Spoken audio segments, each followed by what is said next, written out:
My good people, now welcome back to Anointed Lady TV. Welcome back to your #1 channel for legit news on politics and many other cocoa with the sup for this our green country, so maybe Nigeria. And as usual, we don't come back with breaking news, we don't come back with updates, we don't come back with fresh reports we would like share, give the general public. And the cocoa now be say the House of Representatives, they now don't consider a new law we go make them very much mandatory, we go make them a must for every eligible Nigerians to vote during elections. Normally, my good people, we all know very well say any country person wey don pass the age of 18 years don reach to vote for inside we nation Nigeria. But e dey very much clear say many countrymen no get voters card, many countrymen no even dey interested to go stand for lines they wan vote for any country person to come be leader for inside we nation Nigeria. But as I'm talking to you right now, my good people, the House of Representatives, they want to change that narrative. Then they want to make it a must for all Nigerians to come outside to come vote, unless say you never reach the age. But as long as say you don't reach the age to vote, you don't pass 18 years, it will be very much mandatory. It could be a must for you to come outside and vote. And as I'm talking to you right now, my good people, this proposal so to change the Electoral Act 2022 don't pass their second reading on Thursday, maybe the 15th day of May for inside this year, so maybe 2025. And this new law where the House of Representatives they try to establish this proposal, so the man wey carry am come now the Speaker of the House of Reps himself will be Tajuddin Abbas, and he join body with another lawmaker wey dey go by the name Daniel Ago.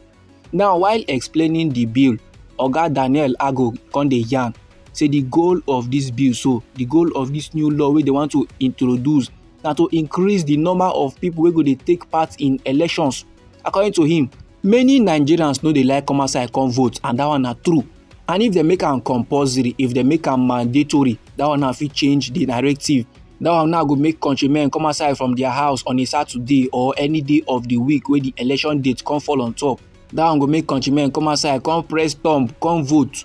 But however, my good people, still for inside the House of Representatives, e get some lawmakers wey oppose the bill. E get some lawmakers wey kick against this new bill so wey men wan establish.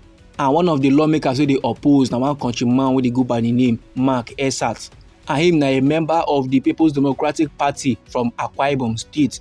With maximum steeze and composure, this man come dey yarn say to come dey force countrymen to vote no go fix the real problems in the system. That one no go change anything for inside we nation Nigeria.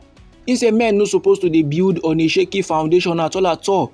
Many Nigerians don't need the like come outside come vote because they no trust the process, they no trust the system at all. So therefore, if men want to make voting compulsory, if men want to make voting a must, men must first make sure say their vote dey true count. Men must first make sure say when men come outside to come vote, no be their time wey they dey waste. Last na who dem vote for na go win. No be the one wey be say men go vote for somebody and another person go come go collect the trophy. You go reach for polling unit, go hear 43. When you reach collation ward, you go hear 743. And no be lie, my good people, no say reports dey ground say in recent years the voter participation for inside we nation Nigeria it don reduce, and it don reduce massively. Many country people now no dey come outside to come vote again. Them now no dey see the need to wake up for one morning say they wan go vote. Many of them now they go dey street, they play football. Many of them now they go dey one side, they do things wey normally go please their lifestyle. And true, if you ask them, they go tell you the same thing where the lawmaker talk. Their vote no dey count. So what's the need of going there? Now, my good people, anyhow this matter be you for body, or if you be say get contributions about this report, so no let anybody or anything stop or intimidate you.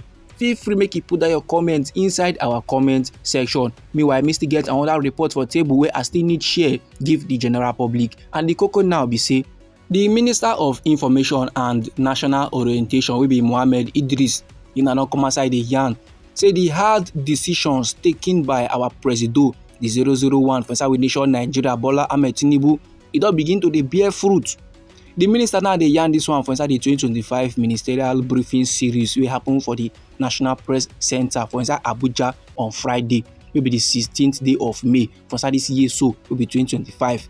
And as the minister dey yarn all this level so for this event, him be dey react to the recent report released by the National Bureau of Statistics wey be indicate say inflation e don dey calm down. And no be lie, my good people, reports dey ground as the National Bureau of Statistics wey be NBS dem bin release their report kwa. Dem now dey yarn for inside their report say the inflation of we nation Nigeria don drop to 23.7% for inside the month of April from 24.23% wey bin dey before for inside the month of March for inside this year so wey be 2025. And the National Bureau of Statistics dey yarn this one so for inside their April Consumer Price Index and inflation data wey dem release on Thursday wey be the 15th day of May for inside this year so wey be 2025.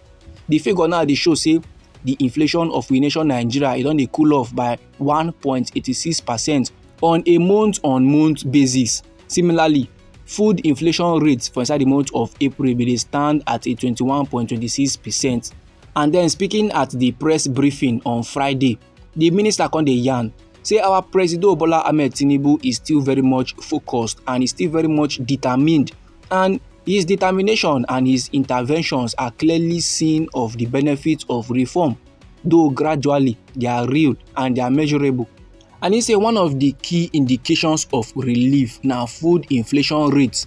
He say food price dey remain an important concern for many country people.